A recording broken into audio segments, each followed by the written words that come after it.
My brothers and sisters, each one of us has a candle or a baton or whatever you want to call it. Or let's be more precise, we have the deen of Allah. We thank Allah. What's your duty? To pass it on. Primarily to whom? Your own family members, your children. How are you going to pass it on? Simple.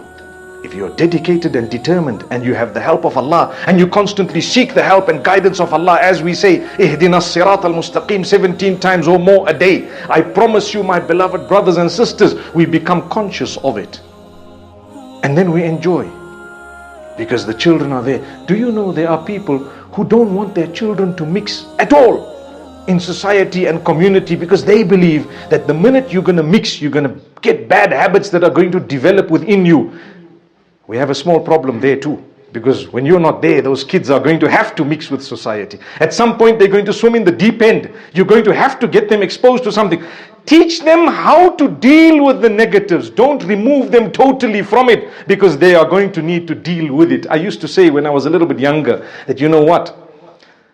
Imagine if the world is so corrupt right now.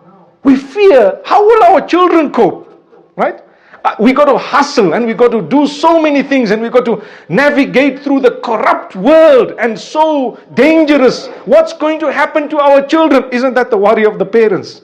Trust me, you got to leave that to Allah. If you haven't exposed them to all of that, then you've got to worry.